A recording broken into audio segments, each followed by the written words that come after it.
नमस्कार। दोपहर 2 बजे की 5 बड़ी खबरों के साथ मैं हूं आपके साथ राखी और 5 बड़ी खबरों की शुरुआत। लेकिन आपको बता दें कि पहली बड़ी खबर जो होगी वो बांग्लादेश से होगी, जहां बांग्लादेश में बढ़ते हिंसक विरोध प्रदर्शन के बीच शेख हसीना ने इस्तीफा देकर ढाका छोड़ दिया है। आपको बता दें कि 5 बड़ी खबरों में दूसरी बड़ी खबर यूपी से रहेगी, जहां उपचुनाव के लिए सीएम योगी आदित्यनाथ ने खुद कमान संभाली है। और तीसरी खबर राजस्थान से, जहां राजस्थान विधानसभा में कांग्रेस विधायक धरने पर बैठे हैं।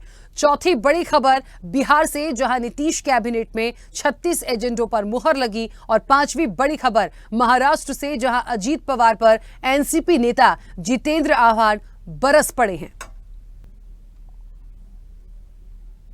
तो चलिए पहली बड़ी खबर से शुरुआत करेंगे। बांग्लादेश में बढ़ते हिंसक विरोध प्रदर्शन के बीच शेख हसीना ने इस्तीफा देकर ढाका छोड़ दिया। सेना प्रमुख ने कहा कि हम सरकार चलाएंगे। दरअसल बांग्लादेश में विरोध प्रदर्शन थम नहीं रहा था। बांग्लादेश संकट पर भारत में भी हलचल तेज हो गई, जहां बीते दिन पीएम मोदी को पड़ोसी मुल्क के हालात के बारे में विदेश मंत्री एस जयशंकर ने जानकारी दी। वहीं आज इस मुद्दे पर चर्चा के लिए भारत में सर्वदलीय बैठक हुई है, जिसमें विदेश मंत्री एस जयशंकर ने बांग्लादेश की मौजूदा हालात के बारे में सभी दलों के नेताओं को जानकारी दी है। इससे पता लगता है कि बांग्लादेश संकट को लेकर भारत भी काफी गंभीरता से ले रहा है। शेख हसीना के लंदन में शरण लेने पर कोई फैसला अभी तक नहीं हुआ। सूत्रों से मिल रही खबरों के मुताबिक इसलिए वो शरण मिलने तक भारत में ही रहेंगी। बांग्लादेश में हिंसा के बीच भारत पहुंची शेख हसीना का मिलिट्री प्लेन मंगलवार सुबह हिंडन एयरबेस से बांग्लादेश लौट गया है। विमान में हसीना मौजूद नहीं थी। दरअसल प्रधानमंत्री पद से इस्तीफा देने के बाद शेख हसीना सोमवार को भारत पहुंची थी।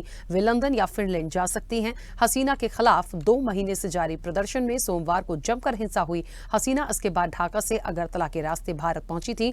हिंडन एयरबेस पर भारत के राष्ट्रीय सुरक्षा सलाहकार अजीत डोभाल ने उनसे करीब 1 घंटे बातचीत की। इधर बांग्लादेश के आर्मी चीफ जनरल वाकर उज़्ज़मान ने अंतरिम सरकार बनाने की बात कही है। चलिए, और इस वक्त आपको बता दें कि मनोज शर्मा हमारे साथ जुड़ गए हैं, जो हिंडन एयरबेस से हमारे साथ जुड़े हुए हैं। मनोज जी, जिस तरीके से पूरा घटनाक्रम हुआ, मुझे लगता है बहुत ही ये एक ऐसी चीज हुई है, शायद एक कल्पना नहीं की गई थी इसकी। और इसलिए भी क्योंकि ठीक है, महीने भर से ये तमाम चीजें चल रही थी, लेकिन लगातार जो हिंसा हुई उसके बाद शेख हसीना का ढाका छोड़ना, उनका इस्तीफा होना, भारत में आना, अब आगे वो फिनलैंड या लंदन हो सकती हैं, लेकिन कहते हैं ना कि जब तक एक शरण नहीं मिल जाती है तब तक तो उनको भारत रहना है। अब बहुत सारे जो इसके पीछे बातें आ रही हैं और अब तक में जो चीजें निकल के आगे इसको कितना आप इंप्लीमेंट देखते हैं कि अब आगे और क्या इसमें हो सकता है?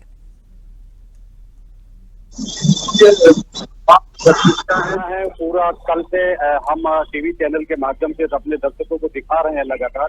अभी भी जो भारत सरकार की जो मीटिंग हुई है उसमें ये तय हुआ है, सूत्रों के हवाले से खबर है कि जब तक इनको किसी भी देश में परमिशन नहीं मिल जाती, नागरिकता नहीं मिल जाती, तब तक ये भारत में शरण ले सकती है। ऐसा भारत सरकार ने अपनी जो है सहमति जताते हुए उनको इंडियन एयरबेस पर फिलहाल रखा हुआ है। और जो बांग्लादेश का जो विमान था, जो उनको मिलिट्री का लेके आया था, वो वापस जा चुका है। अभी वो सेफ हाउस में इंडियन एयरबेस जो पसौंदा गाजियाबाद में मौजूद है, वहां पर शेख हसीना है। और तमाम तरह की चीजें चल रही है कि शेख हसीना किस देश में शरण लेगी, कहाँ उनको परमिशन मिलेगी, इस पर लगातार मंथन जारी है। और भारत सरकार भी कोई ऐसा फैसला लेना जल्दबाजी में नहीं चाहती जिससे उनकी राजनीतिक जो है सभी विश्व में खराब हो। जी, एक बड़ा सवाल और है यहाँ पे मनोज जी, जिस तरीके से शेख हसीना भारत में हैं, आगे वो कहाँ जाएंगी, क्या स्थितियां बन सकती हैं, ये बाद की बात होगी। लेकिन जो स्थिति परिस्थिति बनी है, काफी चर्चाओं में भारत भी आया है, क्योंकि भारत से जो टर्म्स थे और शेख हसीना के भी लगातार उनका जब दौरा हुआ करता था वो किस तरीके से मिलती थी, तो मुझे लगता है एक असर के रूप में यदि देखें तो कितना एक प्रभाव आप अपने नजरिए से भारत की तरफ इसको देखते हैं? देखिए, बांग्लादेश और भारत के जो रिश्ते थे वो जगजाहिर है, किसी से छुपे नहीं है। शेख हसीना जब कांग्रेस का टाइम था तब भी ऐसा मामला बांग्लादेश में हुआ था और वो इंदिरा गांधी के समय में भारत में उन्होंने शरण ली थी।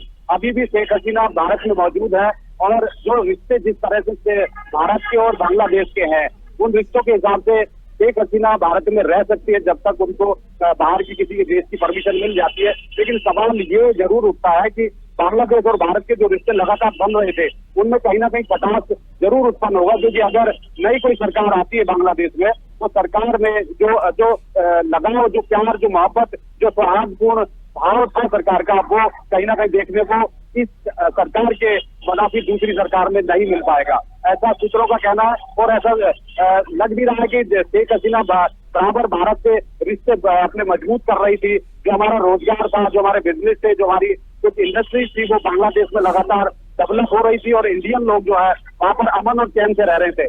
लेकिन बावजूद इसके अब लगभग 2 महीने से जो ये प्रदर्शन चला है, इस प्रदर्शन में भारत के मंदिर तोड़े गए, हिंदुओं को मारा गया, हिंदुओं के साथ बहुत बड़े अत्याचार वहाँ पर बांग्लादेश में देखने को मिल रहे हैं। अब कैदी 518 चले गए, जिसमें से 20 लगभग आतंकवादी है जो पाकिस्तान से भी कहीं ना कहीं संबंध रखते हैं। अगर वो इंडिया में प्रवेश करते हैं तो कहीं ना कहीं भारत को नुकसान उठाना पड़ सकता है। जी बिल्कुल, चलिए बहुत शुक्रिया पूरी जानकारी के लिए, बातचीत के लिए। तो आपको बता दें कि बांग्लादेश जेल से कुछ आतंकियों के भागने की खबर तो है ही, लेकिन शेख हसीना जिस तरीके से भारत में रुकी हुई हैं, आगे वो कहां जाएंगी, ये एक बड़ा सवाल अपने आप में बना हुआ है। दूसरी बड़ी खबर इस वक्त की उत्तर प्रदेश से। आपको बता दें, उत्तर प्रदेश की 10 विधानसभा सीटों पर होने वाले उपचुनाव से भारतीय जनता पार्टी ने संगठन और सरकार के बीच समन्वय बनाना शुरू कर दिया है। सीएम योगी आदित्यनाथ से लेकर डिप्टी सीएम केशव प्रसाद मौर्य और तमाम सदस्य पुरानी तलखियों को छोड़ आगे की तैयारियों में जुट गए हैं। सोमवार को लखनऊ में सीएम आवास पर उपचुनाव को लेकर बैठक हुई है, जिसमें दोनों डिप्टी सीएम और प्रदेश अध्यक्ष भी मौजूद रहे। सीएम आवास पर हुई बैठक में मुख्यमंत्री Yogi Adityanath, deputy CM Keshav Prasad Maurya, Brajesh Pathak, UP BJP प्रदेश अध्यक्ष भूपेंद्र चौधरी और संगठन महामंत्री धर्मपाल मौजूद रहे। इस दौरान उपचुनाव की 10 सीटों को लेकर बंटवारा भी हुआ है, जिसमें सभी को 2-2 सीटों को जिताने की जिम्मेदारी दी गई है। इनके साथ 3-3 मंत्रियों को भी 10 सीटों पर लगाया गया है। अयोध्या में हार के बाद मिल्कीपुर सीट जिताने की कमान खुद सीएम योगी आदित्यनाथ ने संभाल ली है। यहां पर सपा के अवधेश प्रसाद विधायक थे, उनके सांसद बनने के बाद से ही ये सीट खाली हुई है और इस सीट की अहमियत को देखते हुए सीएम योगी के कंधों पर इसे जीताने की जिम्मेदारी होगी। वहीं दूसरी तरफ डिप्टी सीएम केशव प्रसाद मौर्य को फूलपुर और मंझवा की जिम्मेदारी दी गई है। उप मुख्यमंत्री ब्रजेश पाठक को सीसामऊ और करहल की कमान सौंपी गई है।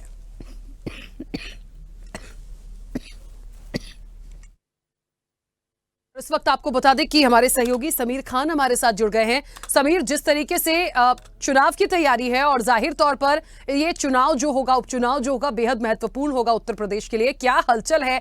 और कहा जा रहा है कि खुद सीएम योगी आदित्यनाथ और डिप्टी सीएम जो हैं वो खुद पूरी जिम्मेदारी इस बार लिए हुए हैं।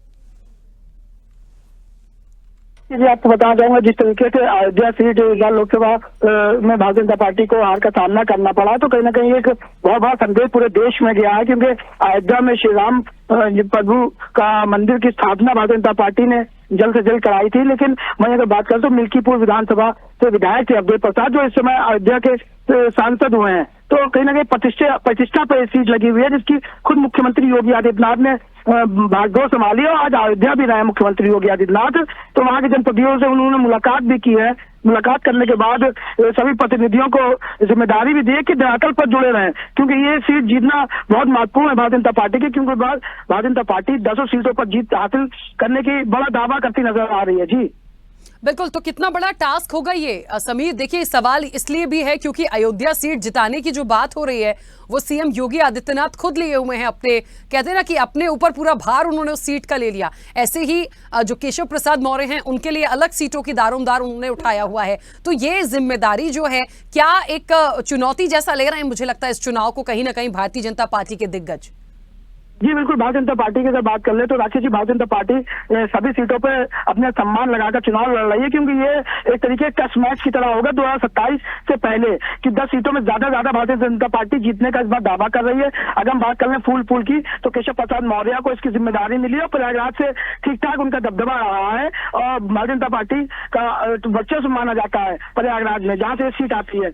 वहीं अगर बात करें ब्रजेश पाठक की, तो करहल विधानसभा से अखिलेश यादव विधायक थे, जो इस समय कन्नौज से सांसद हैं, तो इसकी जिम्मेदारी ब्रजेश पाठक को मिली है। तो कहीं ना कहीं भारतीय जनता पार्टी ने जिस तरीके से 2-2 सीटें बंटवारा किया है, तो एक तरीके टास्क है इनके लिए कि ज्यादा से ज्यादा कौन सीटें इस बार जीत के लाता है।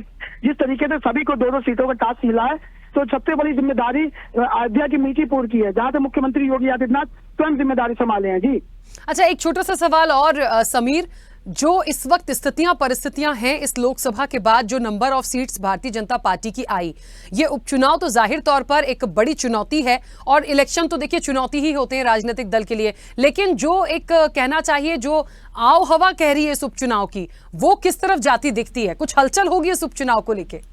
जी देखिए, हर बार चुनाव हुए हैं, लेकिन चुनाव जब होते हैं तो चुनाव से पहले ही पता चल जाता है हवा किसके पक्ष में है। लेकिन जिस तरीके से इस बार ये 10 सीटों पे चुनाव होना है, उपचुनाव, तो कहीं ना कहीं इसमें यही नहीं पता चल पा रहा कि जनता का रुझान किसकी तरफ है। क्योंकि जिस तरीके से भारतीय जनता पार्टी में फूट चल रही थी, लेकिन फिलहाल अब सब एक है। लेकिन और वहीं अगर बात कर ले समाजवादी पार्टी की, इंडिया गठबंधन की, तो वो भी बड़ा दावा करते हुए नजर आ रहे हैं। उनका कहना है इस बार ज्यादा से ज्यादा जनता हमको सीटें जिता के भेजने की बात करेगी। तो अब यहाँ पेच ये फंस गया है आके भारतीय जनता पार्टी के लिए कि जिस तरीके से टास्क बनाया गया है, तो टास्क में ज्यादा से ज्यादा सीटें कौन सी पार्टी जीत के आती है। कि भारतीय जनता पार्टी में जिस तरीके से सभी मंत्रियों को भी जिम्मेदारी दी गई है, प्रदेश अध्यक्ष स्वयं जिम्मेदारी लिए हुए भूपेंद्र चौधरी, तो अभी चुनाव का परिणाम आने के बाद ही पता चलेगा किसकी ज्यादा मेहनत रंग लाई। क्योंकि भारतीय जनता पार्टी लगातार धरातल पर काम करती नजर आ रही है। जी बिल्कुल, चलिए बहुत शुक्रिया पूरी जानकारी के लिए। तो आपको बता दें कि उपचुनाव की तैयारी उत्तर प्रदेश में जोर शोर से चल रही है। चलिए और इस वक्त की तीसरी बड़ी खबर, एक तरफ विधानसभा में कांग्रेस विधायक के निलंबन के बाद सदन में विपक्ष का धरना जारी है, तो दूसरी तरफ भाजपा के नए प्रदेश अध्यक्ष ने एक्स पर एक वीडियो पोस्ट करके कांग्रेस नेताओं के बयानों पर पलटवार किया। भारतीय जनता पार्टी के नए प्रदेश अध्यक्ष मदन राठौर ने विधानसभा में धरना दे रहे कांग्रेस नेताओं के बयानों पर पलटवार करते हुए एक्स पर एक वीडियो शेयर किया, जिसमें राजनीतिक हलकों में हलचल मच गई है। राठौर ने अपनी पोस्ट में लिखा है कि राजस्थान विधानसभा में धरना दे रहे कांग्रेस के विधायक ये कह रहे हैं कि जिसको बड़ा नेता बनना है वो पैर दबाएंगी। नारी शक्ति के प्रति कांग्रेस के नेताओं की ये सोच शर्मनाक और निंदनीय है। लगता है लोकतांत्रिक मूल्यों के साथ नैतिक मूल्य भी कांग्रेसी विधायक भूल गए हैं। गौरतलब है कि विधानसभा सत्र के दौरान कल कांग्रेस विधायक मुकेश भाकर को सदन से निलंबित किए जाने के बाद कांग्रेस नेताओं ने पूरी रात सदन में गुजारी और भजन कीर्तन के साथ वहीं पर आराम किया। सोमवार को विधानसभा में कांग्रेस विधायक मुकेश भाकर के निलंबन से शुरू हुए विवाद के बाद कांग्रेस विधायकों ने रात भर सदन में धरना दिया।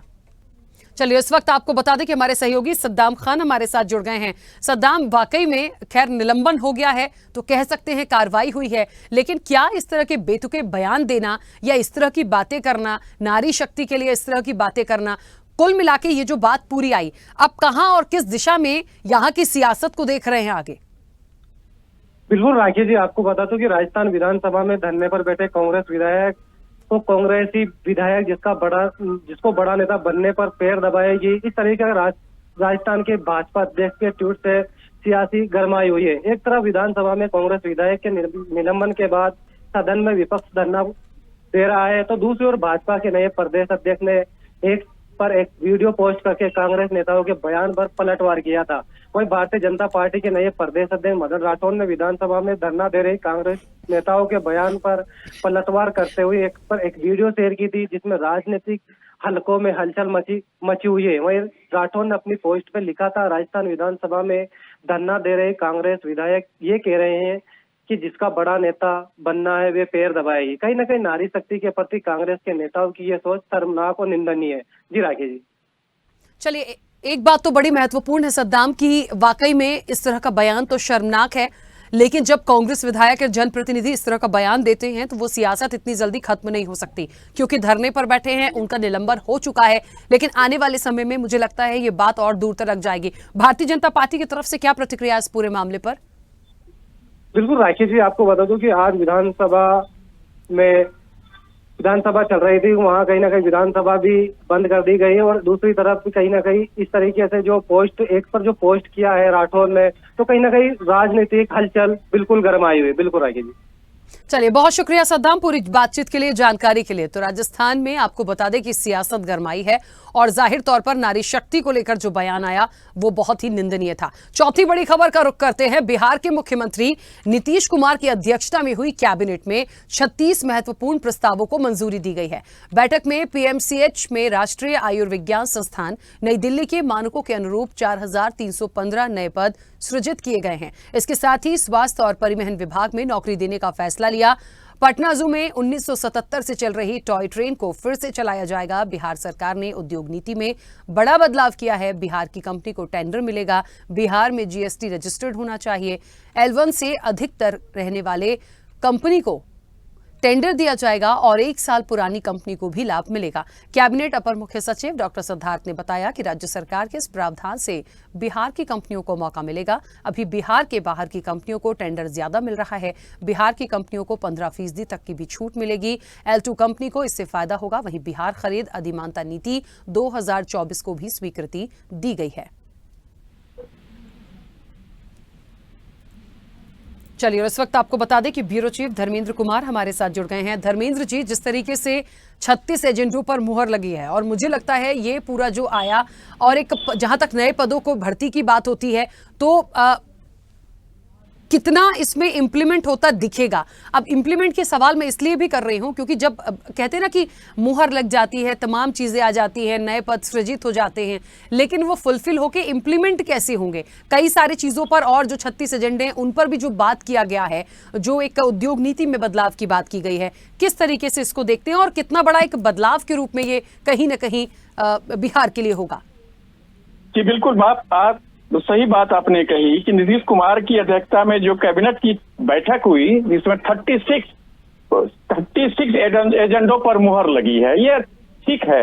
लेकिन इसमें सबसे बड़ी बात है जिस तरह से ये कंपनियां की बिहार की कंपनियों की जो छूट मिली है, तो जाहिर सी बात है कि ये कहीं न कहीं बिहार के टेंडर में जो भी शामिल है अभिकर्ता, उसके साथ रहने वाले को बेनिफिट मिलेगा और बिहार में तत्काल ये दिखने को भी मौका मिल जाएगा कि हाँ, बिहार में अगर टेंडर की प्रक्रिया में फीसदी घटाई गई है और इससे क्या होगा, सबसे बड़ी बात की जो भी काम होगा वो लोग अपने निजी ढंग से करेंगे। क्योंकि इसके पहले जिस प्रकार से नियम लागू हो गई थी, उस नियम के तहत बाहर की कंपनियां आके यहाँ टेंडर गिराया करते थे और वो प्रक्रिया अगर बिहार के लिए सरल हो गई है तो निश्चित रूप से बिहार लोगों को फायदा इसके तहत मिलेगा। रह गई बात, सबसे बड़ी बात मैं आपको बता रहा हूं कि जिस तरह से इसमें कहा गया है, बोला गया मुझे एजेंडा में है कि पीएमसीएच में 4315 इससे पद सृजित किए जाएंगे।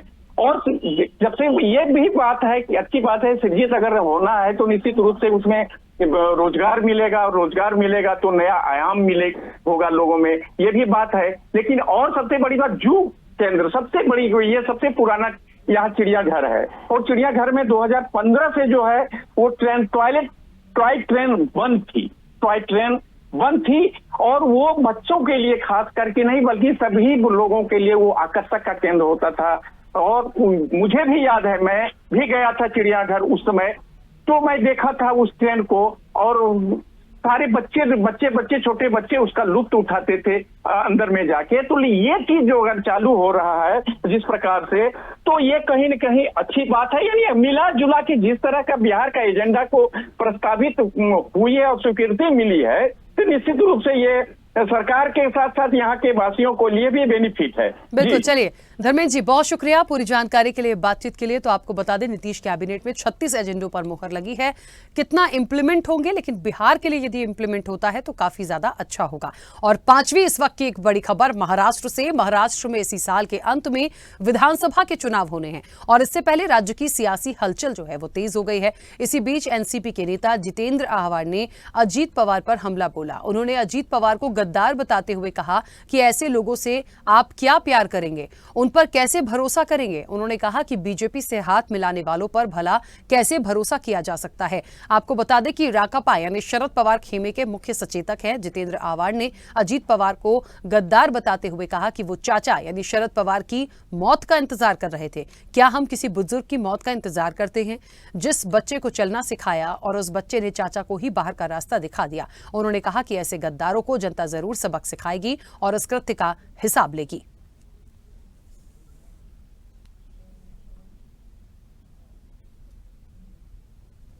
तो आपको बता दें कि अजीत पवार को बताया है गद्दार जितेंद्र आह्वान है और उन्होंने कहा है कि कहीं ना कहीं जिस तरीके से उन्होंने किया और जब ये एक कहते हैं ना कि अलग हुए थे, जब अजीत पवार और शरद पवार ये जो डिस्प्यूट की बातें सारी जब सामने आई थी महाराष्ट्र की सियासत में, तब से ही ये कहा गया था। तो अब वो जो आरोप प्रत्यारोप हैं वो अजीत पवार पर क्योंकि लगते आए, अभी भी लग रहे हैं, और इस वक्त जो एनसीपी नेता हैं वो कहीं ना कहीं बरसे हैं जितेंद्र आव्हाड। उन्होंने तो कहा है कि ये गद्दार हैं, उन्होंने अपनी चाचा को नहीं बख्शा और तमाम चीजें करी हैं, तो बाकी के साथ वो क्या ही करेंगे। चलिए, और इस वक्त मुंबई से ब्यूरो चीफ राहुल पुजारी हमारे साथ जुड़ गए हैं।